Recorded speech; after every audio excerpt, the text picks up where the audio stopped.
Hello, good people. It's been a minute. Well, actually, it's been several minutes. So I've been having a summer holiday, some vacation, basically at home. But I have two kids and a wife, so time just kind of flies when you have to take care of your kids yourself. That's like a horrible concept. Anywho, so I didn't get a lot of modeling done. Modeling. I don't model. I didn't get a lot of Warhammer stuff done. I didn't paint anything for, I think, 6 weeks or something like that. But I have a bunch of stuff coming up, so hopefully you can forgive my absence. I think you will survive.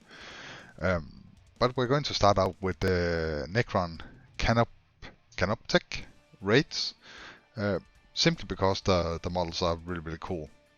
Well, I think the models are really, really cool. Fiddly to put together. Not the most joyous experience I had, and they are still kind of...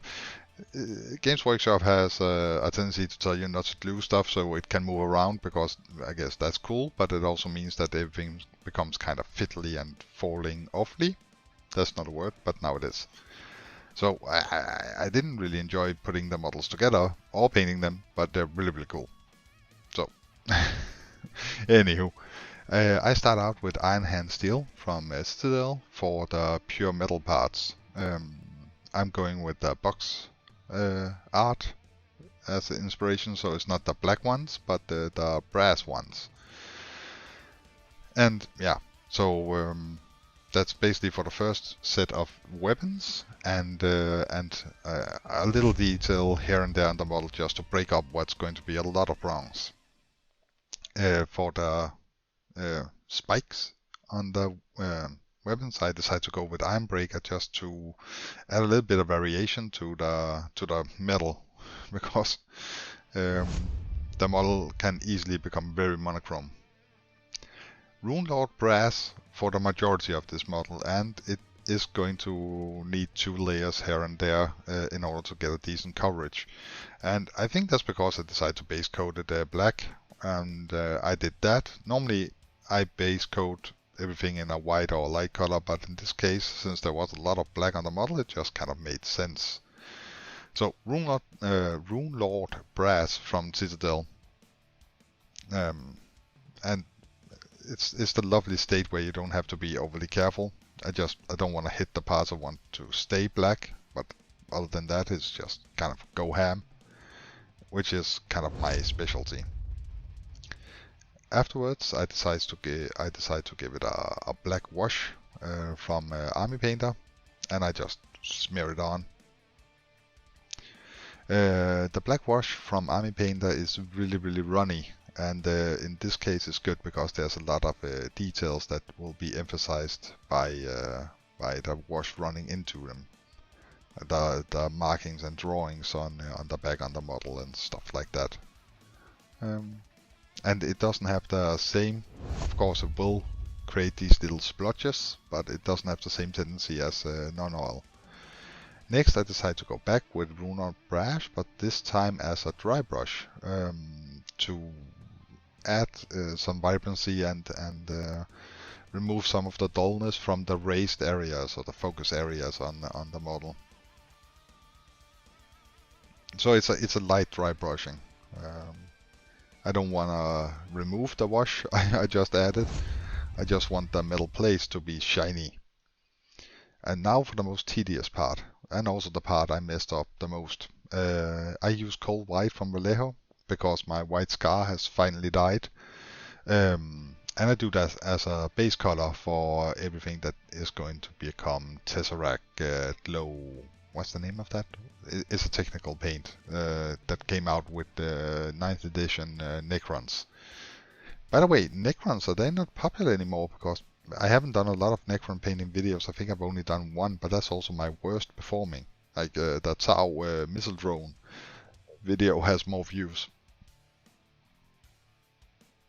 Anywho, definitely the most tedious part this, but it's rewarding. Because when you add the Tesseract Glow, it's just so shiny and vibrant and nice looking. And since it is a light source, you can allow it to overflow a little bit to the surrounding areas, because that will just be at low effect. See, that's clever. You don't have to be careful. That's my specialty, not having to be careful.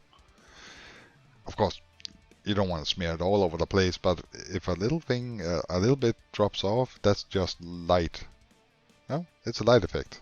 So it's an accident that becomes an effect. That's my kind of painting.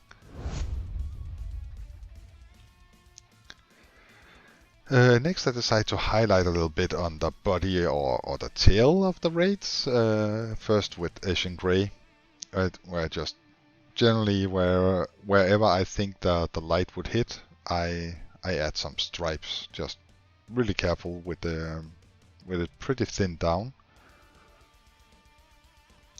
and that's mainly just to break up the black, because it becomes a very black and metal model. Black and metal model. That's a word. And as a final little highlight for the black parts, I go in with Filthy Cape. I think Dawnstone is the closest Citadel equivalent. And it's just a gentle touch-up all the way around, where I think light would hit. And it looks kind of stark now, but as it dries, it becomes a lot more neutral. It will stand out less. Sorry for that. And now I'm going to try something completely new. I bought these acrylic markers from Uhulu, and it is paint, but it's a marker. And since I'm really bad at highlighting, I thought, hey, this might make it easier, so I'm going to try it out. Basically, this color is like Stormhost Silver, only it's in a pen. So I'm drawing the highlights on the model, and it worked surprisingly well. I gotta say. So you can easily do this with a brush, but it worked really well. So you might see me using markers more in the future, where I can see a point in it. It is acrylic paint, so it mixes well. It dries fast. It stays on. And as a final detail, again to try to break up the black on black and also correct some errors I did, I use Corvus Black for all the wires and tubing.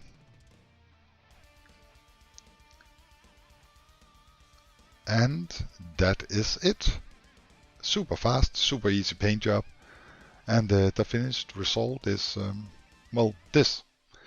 So some of the Tesseract glow doesn't look as good as I wanted it to, but but there's only so much you can do. And basically the end result is definitely worthy of a spot on a table. Like if you view it from a nice distance, this looks really well. Like 200, 400, 500 meters away, it looks beautiful. And I got some texture paint on it as well. Ah, beautiful. Yes. Anywho, thank you so much for watching. I hope you enjoyed. If you did, leave a like, do subscribe, tell me what you want me to paint next in the comments, and have an awesome day. Bye.